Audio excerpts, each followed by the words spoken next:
All right, so here's the story. China encouraged citizens to report each other for posting mistaken opinions on the internet. So they've created an app, and the app is to help people report when people around them may be mistaken. Their opinions are mistaken, and they must be reported to the government of China, right? So this is actually an app and a hotline. It says here that China launched a hotline this past Friday. This was this was about we're looking at like a week and a half ago, they launched this app to target online comments that defame the ruling Chinese Communist Party or question its account of history ahead of the party's 100th anniversary in July. Now, I want to point something out. Now, this is Newsweek talking, right? So they're saying that these online comments that are going to be flagged are ones that defame the ruling Chinese Communist Party or question its account of history, right?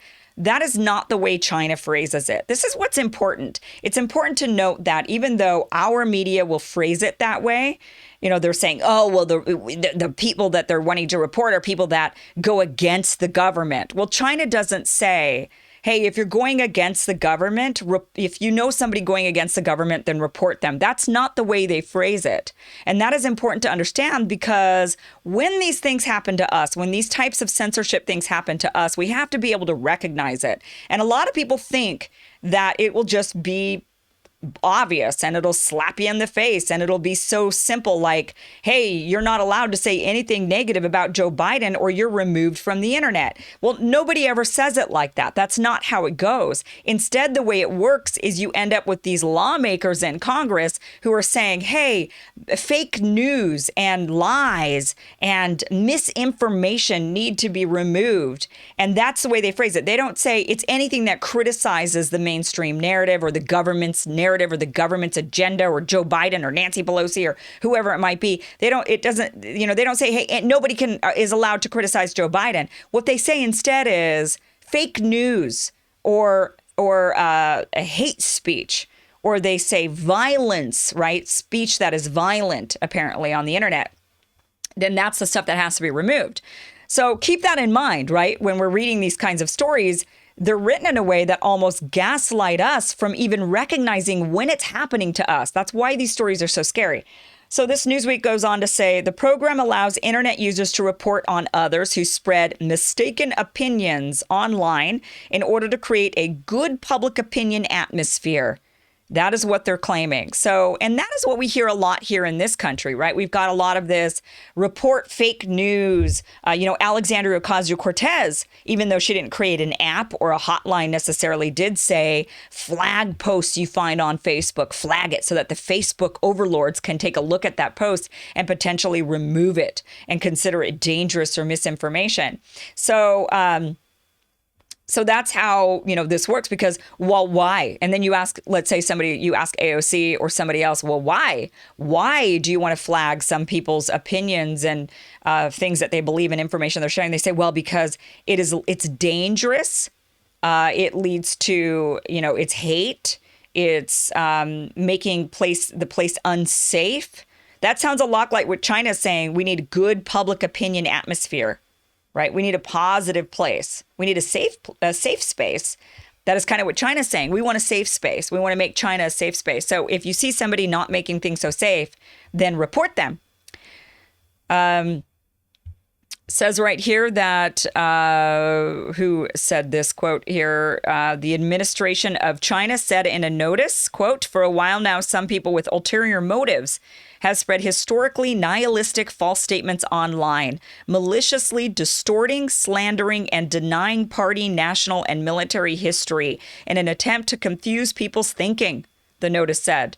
Quote, we hope that most internet users will play an active role in supervising society and enthusiastically report harmful information. Ooh, that sounds an awful lot like what we're dealing with here in this country right now. So luckily, our government so far hasn't created a hotline or an app to report misinformation, but I don't think we're that far off. I mean, if you really look at this and think about the things that China is saying, that sounds a lot like what is being said, even in these congressional hearings with Democratic party leaders. I mean, they're sitting there saying, oh, we have to do something about these false statements online, about maliciously distorting, slandering, and denying truth and science, right? They say in the name of science, and then they go and they completely silence and censor scientists. So it says that the hotline is a crackdown on historical nihilism. So it's saying this is ultimately nihilistic. And that is what a lot of people that are calling for more censorship are saying in this country. They're saying this is harming us. This is dangerous. These people are basically domestic terrorists and they're harming our country. So even though we use slightly different language, right now, much of the conversation is very much going along the same lines of China's Communist Party. And I think that should be extremely alarming to everybody. China is a one narrative nation, and it is a one party country. You cannot have, at this point in China, a deviation in the one nation narrative, the one narrative nation. And they're also a one nation narrative because they got that one China policy, right, with Taiwan and all that. So they have very, very strict rules on what you can and cannot say. Now, here's where it gets really, really scary. China has a lot of control over our country. They have a lot of control over our entertainment industry, over our sports industry, movies. China owns Legendary Entertainment. China owns AMC theaters. China is the biggest purchaser, I believe, the biggest client of companies, and even they do all the manufacturing for companies like Nike, right? So you've got all of these athletes that are beholden to China. You've got all of these entertainers that are beholden to China, and they have a loud voice. So when you've got people like LeBron James, right, he says something that's controversial like he did last week, and then people are talking about it endlessly, right? So these celebrities, these athletes, they have a lot of sway when it comes to the cultural discourse in America. And so if you start seeing these celebrities, as we're seeing more and more, right, you can't even watch an award show without it being like everything slapping you in the face, social justice left and right and all these things. And it's like, listen, I just wanted to kind of escape. That's kind of the point of movies. That's the point of entertainment and actors, is you're supposed to take us to some sort of fantasy land. And instead you're making us live very much in our reality. And it's like, or even an alternative reality in a lot of cases. And it's just like, whoa, okay. So you've got all these celebrities doing this, and they're doing it because there's a lot of pressure in the entertainment industry to take on a certain narrative. They're not allowed, or they're blacklisted. They're not allowed, or they're potentially going to lose their jobs. As we've seen Hollywood actors lose their jobs, lose their, whether they're directors, whether they're actors, whatever they might be, they're losing their jobs if they don't take the right narrative. And a lot of that is because China is very much financially in control of our entertainment industry, has a big grip on it. And same thing with our sports industry. These athletes don't want to lose their sponsorships. They don't want to lose their ability to play. And so they have to stay with a certain narrative or else. Now, obviously, sometimes in this country in particular right now, a lot of the narratives that are about China are, in fact, inaccurate. So there's a lot of misreporting about China. There's a lot of demonizing of China that is just not accurate. And look, you can demonize China and hate China all you want, I suppose, but at least base it on facts. And a lot of people don't. And so there's a lot of that. And so China utilizes its weight in the entertainment industry to tell its athletes and its actors, don't you dare speak up on this because it's false. And in some cases, it's true. But nonetheless, they shouldn't have the ability to control our entertainment industry and control the things that they think or say or opinions, any of that. Even when I agree with China on something, I still don't think they should have the ability to tell people what they can and cannot say by threatening their livelihoods. And in some cases, it's stuff that is, China is wrong on, and they're controlling the narrative because they're able to control our entertainment sector. Beyond that, they control quite a bit of our business. But mostly, one thing that they were very smart about, if you're going to control propaganda, if you want to control narratives, then you control the culture. You control what people see on television, what they see in movies. And other countries are very aware of this, more so than America.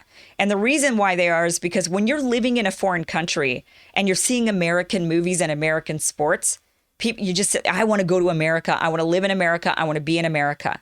Other countries are intimately very aware of how much impact the entertainment and sports industry has had, even on their own populations. They see their people wanting to dress like American celebrities, wanting to dress like American athletes or American musicians. They see this. So they know that this propaganda, this force, this entertainment force out there is extremely powerful. Extremely powerful. We don't notice it as much here because we're used to it. It's ours.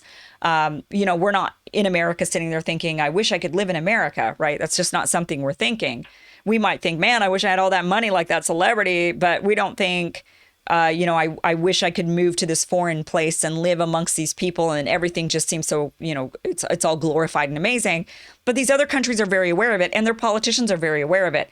So China was wise in investing and buying up a lot of the entertainment and investing in so much in our entertainment industry that they have enough sway, that they are powerful enough to cause silence.